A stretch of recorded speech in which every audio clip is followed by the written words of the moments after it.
What's up, everybody? My name is Jonathan Spencer, aka Buffering Beef, and this is my cousin, Bentley. Also known as Bog Chong.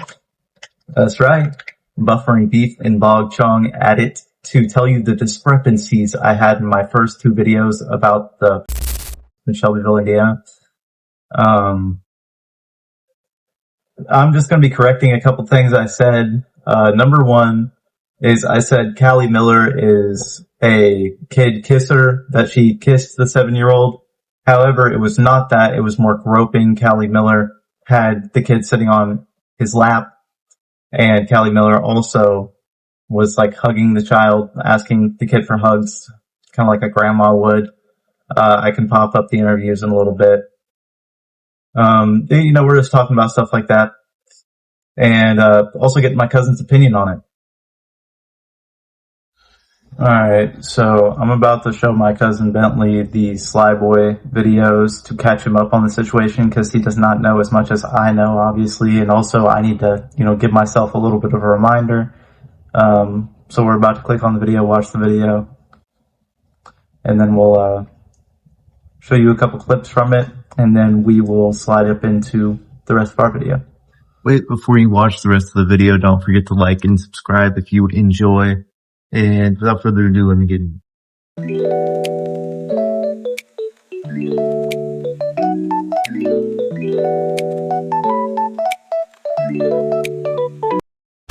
Alright, so now knowing what information you know about Clarence Miller, what do you think? He's hurt families, clearly. He's trying to have beef with someone that is exposing what their wrongdoing is really messed up, considering that they were sending death threats to Sly Boy. Absolutely. It's not okay. Considering I'm in this town, knowing that he's here with me is a threat to my safety. And not only that, to any minor, the Shelbyville area, and just in our state in general. Absolutely, man. Section 1. The beginning. It's my understanding, Cali Miller, going by the online name of Katie Cruz, was first brought to attention by a TikToker in 2023. The story got its pseudo-internet fame and died off, leaving Clarence Miller to continue to go after their love interest, a child by the name of Lucy, as it's given online. Lucy is a 7-year-old who lives in the town that Cali Miller and yours truly live in. It's no secret that P3DOs live in our community. Ask anyone here, a lot of people will tell you that they themselves are a victim, or they know someone who is a victim, or they at the very least have heard of Cali Miller in these recent times. Cali Miller writes blog posts about Lucy all the time, and it's tragic that a 7-year-old has to deal with anybody wanting them. When I was 7, I was thinking about Pokemon cards. I wasn't thinking about, going off and doing things with adults. And that's not what Lucy wants. That's not what Lucy is. It's this fantasy that Cali Miller has of getting with a child, and it's absolutely disgusting. But anyway, obviously not much came out of the 2023 post. So, hey, that kind of brings us into our next section. Section 2, Sly Boy. Sly Boy comes in at a very pivotal time in the story. It's pretty much died at this point, and Sly Boy, with his mission to be the only proper YouTuber out of Nashville, he comes into the scene. He comes to the scene of the crime, so to speak, with a video called Katie Cruz, the Christian Pedo Influencer. This video being the first I saw of Sly Boy's videos about 2 months ago. In this video, he mentions everything you need to know about the situation. He mentions the intent to harm kids and other kids. He shows just the overwhelming amount of map merch that Cali Miller sells, and if you don't know what map is, that's minor attracted person. He also goes over the Lucy saga, which obviously I just mentioned, Cali Miller trying to get with a 7-year-old, which is just disgusting. But, he goes over that, and then he also goes over slightly less important things, like Katie Cruz's lighthouse project, which to me is kind of just ridiculous. All it is like LED screens and a window advertising quote unquote activism, stuff like that. It's ridiculous. It's stupid. You know, that's all stupid and all. I feel that Sly Boy here didn't do anything wrong. You know, he's coming out and he's, you know, making people aware of a situation that's absolutely ridiculous, something that should never be happening. Because the fact that, like, MAP exists in the first place, minor attracted person, that's ridiculous. You know, we shouldn't be so brainwashed that we think it's okay that people like kids.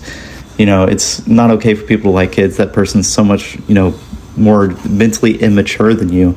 Like, if this person's 7, that means Cali Miller has lived like 4 or 5 times their lifetime. Clearly they're going to have a lot more of a gap in intellectuality, I guess, even though I think Cali Miller's the dumbest person in the world. Is, you know, obviously a 7-year-old's not going to be as smart as a full-grown adult, and that brings about some problems. And Sly Boy over here, he's doing a good deed by making it, you know, more well-known, I guess. And I guess that brings us to Section 3. Section 3, Threats. About a month later, a video comes out. The video is titled, Free Sly Boy. Sly Boy in the video, he proceeds to mention how he got death threats from Cali Miller. The online persona is Katie Cruz. They would have been going as Katie Cruz in the comment section. But essentially people are like, you know, come to Indiana, come to Shelbyville with a weapon, you know. Sometimes it gets a little dangerous, and obviously if you're exposing somebody, they might try to hurt you, especially if, you know, they're packing too, you know. They got a little bit of junk in their trunk as well. But Cali Miller was up in the comment section of the original video, basically like, you know, responding to everybody, telling them why they think they're wrong, which, I mean, Cali Miller's clearly wrong, but they're in such a state of delusion that they might not realize that. But they're, you know, responding to everybody, and eventually they see this, and that's where Sly Boy gets a death threat. Because Sly Boy, he's like, you know, I will be carrying, and Cali Miller is essentially like, oh yeah, well this is going to turn into a bloodbath. I don't have very much longer to live, which I believe that's a lie. I don't think Cali Miller has any sort of chronic illness, but if they do, you know, clearly they didn't show up whenever Sly Boy came to Shelbyville. Sorry about the tangent. Anyway, is, you know, he kind of just mentions that he's bringing, you know, he's carrying for protection, and Cali Miller, you know, just goes on this tangent about how he doesn't negotiate with terrorists and how it's going to turn into a bloodbath. And, you know, Sly Boy tells Cali any more threats and he will show up to Shelbyville, tell all of our neighbors everything. Oh, well, I say our neighbors, but, you know, his neighbors, I guess, exactly what kind of monster they are. And that'll segue us into Section 4. Section 4. Big Katie goes to Shelbyville, Indiana. So, you know, the death threats, they continued towards Sly Boy, and Sly Boy obviously wants to raise awareness of this pedophile that's in Shelbyville. So he ends up coming to Shelbyville, Indiana after continued death threats, and to make people aware of this just monster that lives in their town, right? And in the video where he comes to Shelbyville, he mentions like everything that's going on. In this video, he walks around with a life-size picture of Cali Miller, which was hilarious. I loved every part of that. And he does interviews with the victim's mother, the victim being Lucy, or they go by Lucy online because that's what Cali Miller calls him in the blog post. Is Lucy's mother has read the entirety of Cali Miller's disgusting fantasies online, like the blog post, and it's absolutely disgusting. Imagine being the parent of a 7-year-old and you read this disgusting blog post about this person fantasizing about your kid and how they want to do these nasty things to them, and they want to be, you know, in their life forever as a romantic relationship, and it's just disgusting, right? But you know, the parent reads all these disgusting fantasies, and it's about their child. The victim's mother cries at the mention of the blog post because it's disgusting.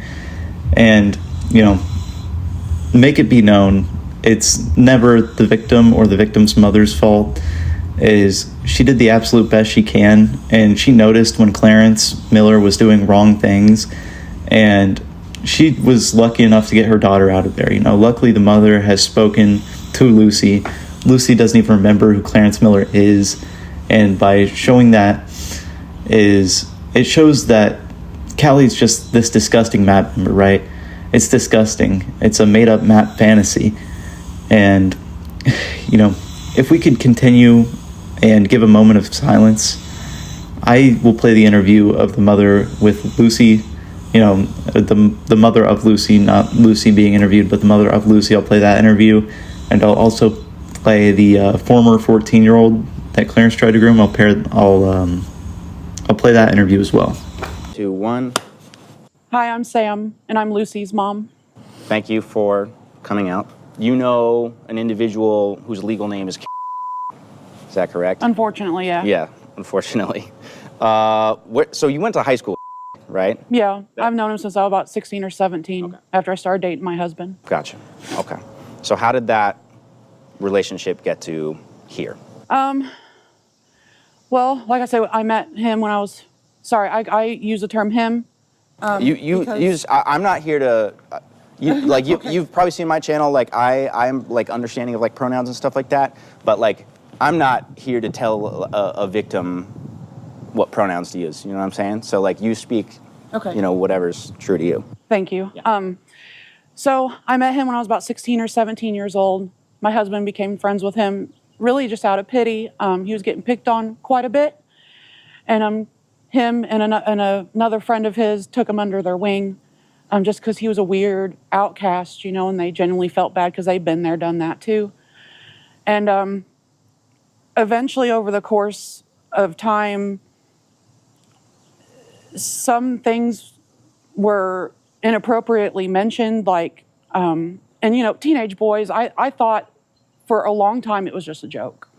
Just something, teenage boys, just say what you want, I'm gonna keep gaming, Right. But he would say stuff about liking teenage girls, prepubescent girls, and I shrugged it off for a long time until I had my daughter, my first daughter, who was Lucy, and in the back of my mind, I'm like, okay, I kind of need to keep an eye on this. Maybe it wasn't a joke, because shortly after my daughter was born, he went to California and became legally a woman and changed his name.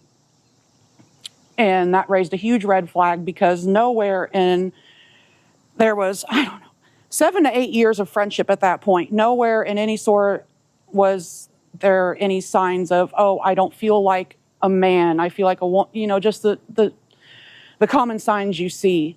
So it was just that. It was very sudden, very snap of the fingers, and I get a phone call, oh, hey, I'm legally a woman now. And I was the first person he told, because I too am of the LGBTQ community. And after that, I lost all sort of respect and kept a very close eye for a long time after that. Wanted to remain friends with them just because of the longevity of the friendship and just feeling bad. And we knew there was some sort of mental illness. You know what I mean? There's just something not right, and we genuinely felt bad and wanted to be there. And then Lucy started getting a little bit older, about 6 or 7 years old. Started asking, we would go to a mutual friend's house and do sober karaoke and stuff like that. And he would start asking Lucy for hugs, like a grandma would, very inappropriate for someone even of a friendship status. And sitting on lap. And I would be like, hey, Lucy, come here, and distract her. Yeah. And not have her realize what's going on in the moment. But after that event at my friend's house, we completely cut contact off. Okay. Well, I didn't even. What's the specific event that you're referring to? The sober karaoke that we were having at my friend's house, and he was just acting super strange, wanting to be super close to Lucy. Mm-hmm. And it kind of gradually got very intense. It wasn't like a overnight thing, over a few months after he came back from California. It got very gradually intense. Up until the karaoke night. Yeah. Have you read, I know this would probably be nightmare literature for you, but have you read anything on blog? Yeah, I've read the entirety. Yeah. I've read the entirety of it. Yeah. And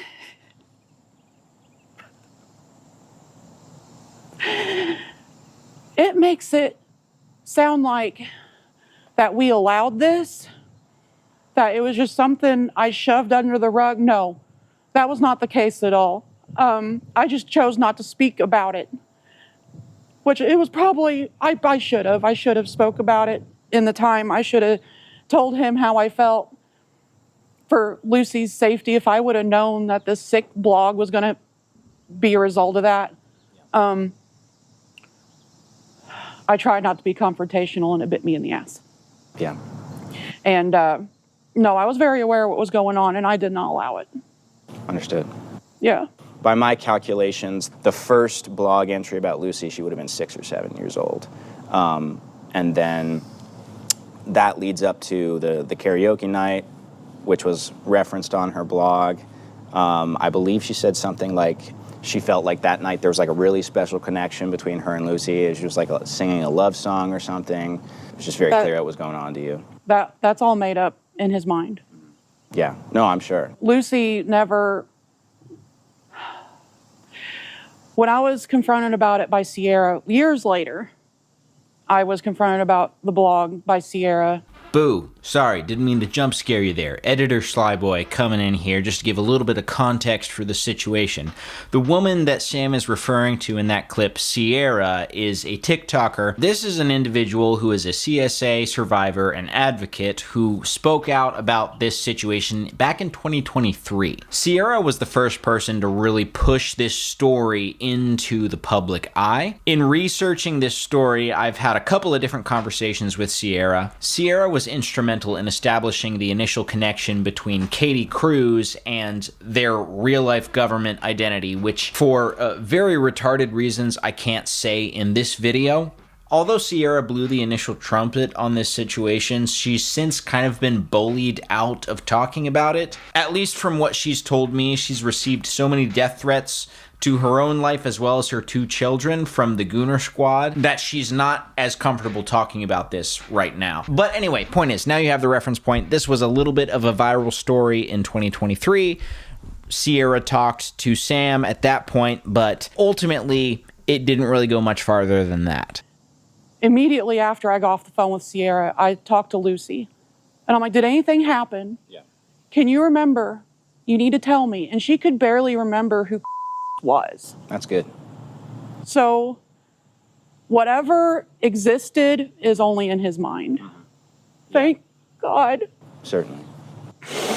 Well, and that was very clear from just reading the blog itself, that it was just pure delusion. As far as Shelbyville government, I wish they would have done more for us as a family.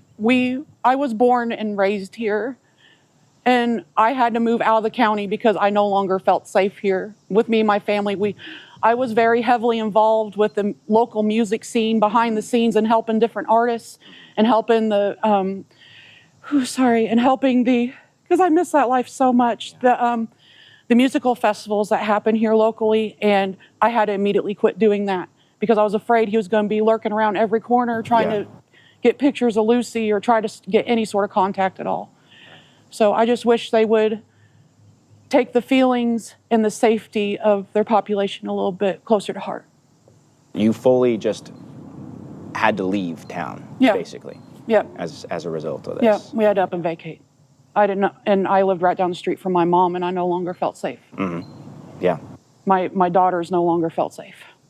And it's a really small town too. It is. I've been here for about a couple hours, this morning for the first time, and I just kind of drove around just to get the lay of the land, and I was like, hitting the town limit, just immediately after like 2 minutes of driving. So yeah, our biggest store is Walmart. Yeah. Like it was a nice small town for a long time. Yeah, there's nowhere to hide. Right. Really. Yeah. No. Even if this individual wasn't hypothetically stalking you, which could be the case that they were, like you'd probably run into them anyway, just around town, which is like... Yeah, we essentially never left the house. My whole heart breaks for this situation. It's unfortunate that anybody like Sam, or anybody in general, would have to go through something like this.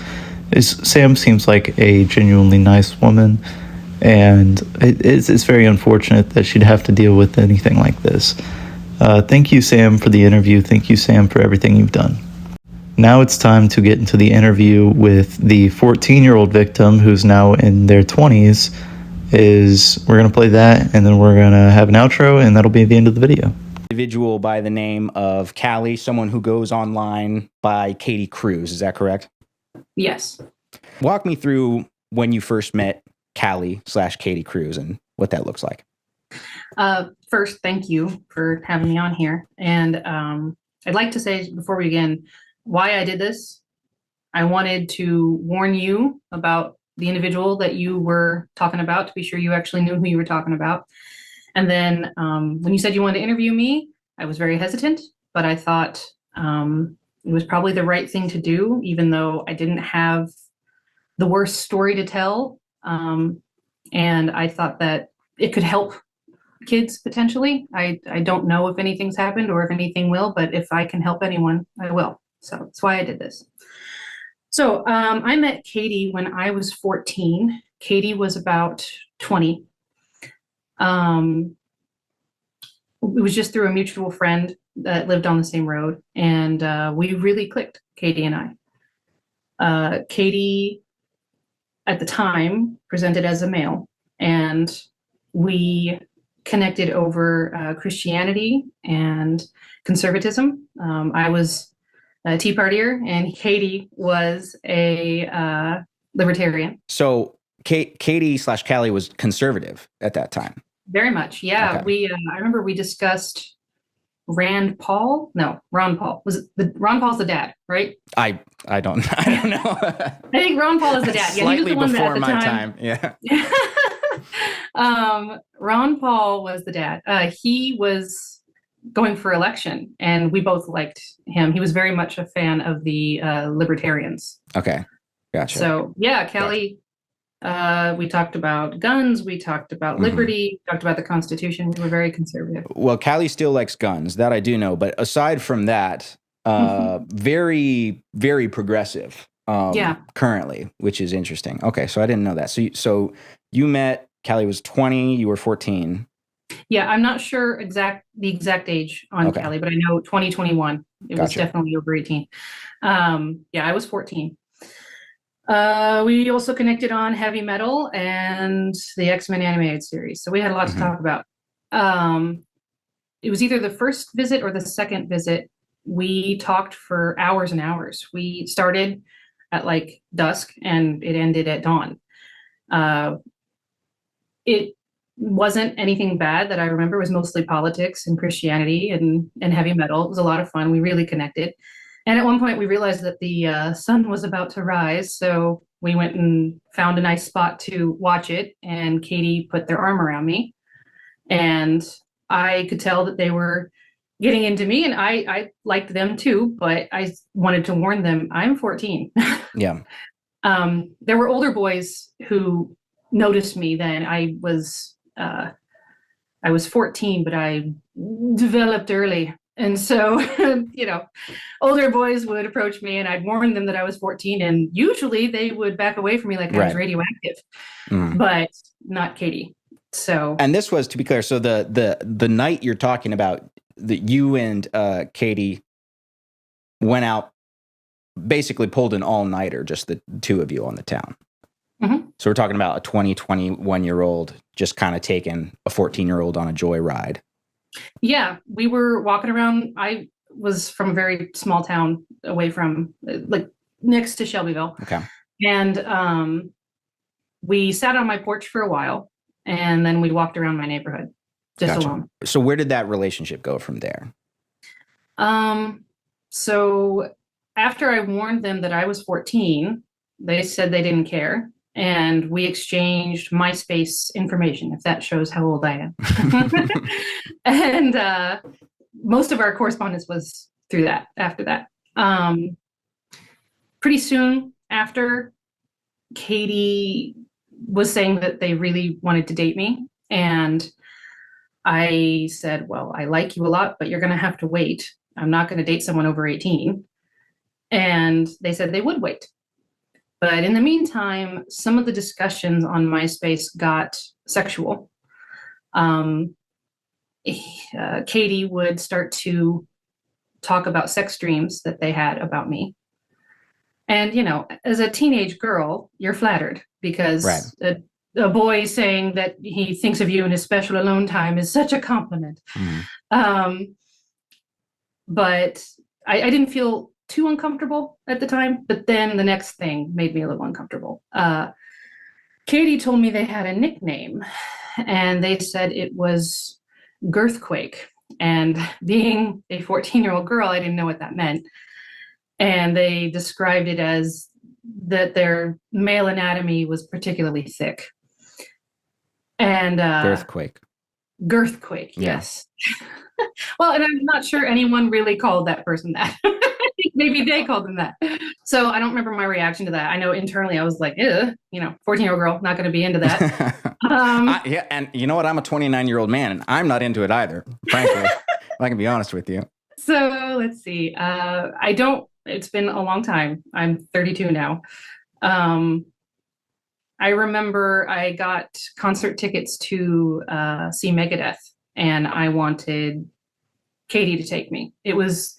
I was maybe 15 at the time, maybe 16, I don't know.